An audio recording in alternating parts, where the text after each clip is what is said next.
All right, we want to bring in Michael Jacobides from the London Business School for more on this, and he joins us live from here in Greece.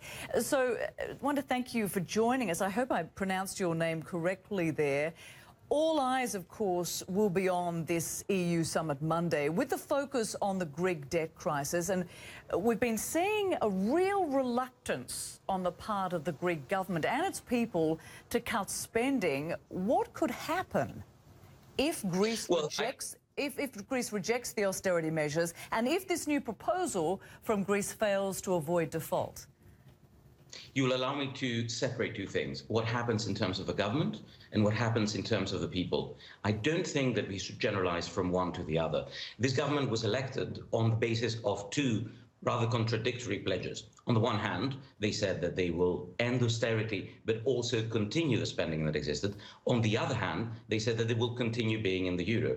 Obviously, the partners of Greece are not happy to have it both ways. They would either accept to continue supporting the Greek government if it undertakes some measures, or they would allow it to drop out of the Eurozone, which was a very veiled threat in the beginning, but then became something that was a real possibility, that is a real possibility for today. The vast majority of the Greek people want to stay in the Eurozone. And if you look at the polls, there's around 80% of the people that want to keep the euro and a majority that would accept even a painful deal. The government, that's a different story. The government has backed itself into a corner by trying to push a fairly straightforward populist agenda of being really tough.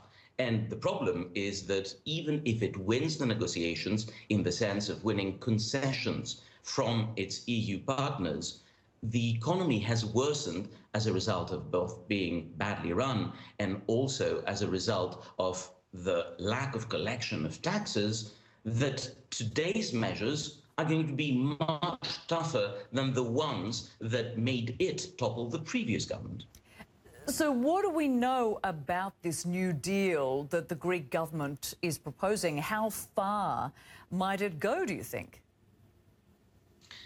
Well, it's quite clear that they have created this tension partly because they went on an agenda that said that we will rock the establishment, and also that promised pretty much the world that was not available, that the partners of Greece would not accept. So even if they wanted to take a deal, they probably feel that they have to come to the absolute last moment so that they showed that they have made right on their own pledges.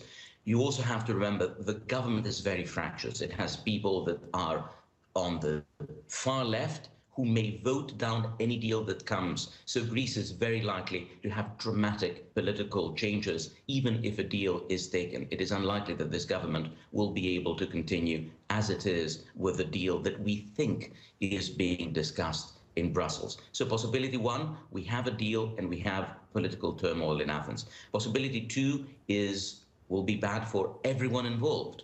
But unfortunately, given that it's politics, the government may feel that it is in a corner that it needs to defend.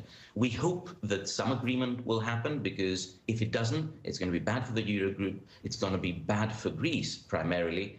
But something that is bad for everyone is unfortunately not a guarantee for a deal that will be made. It's not just rational. It is politics, and it's not a normal government. It's a government of people who don't have experience as politicians. It's a government of activists. Nobody in the government, including the Prime Minister, has had any experience in being a government. The only guy is the Deputy Prime Minister, who 25 years ago was a Deputy Minister, and very few people have had any working experience. So you see all of this pushing around that you would expect out of people with this background. It may backfire. All right. We will be watching, of course, very closely to see what comes out of this summit. Thank you so much for joining us. Michael Jacobides joining us there from Greece. Many thanks to you.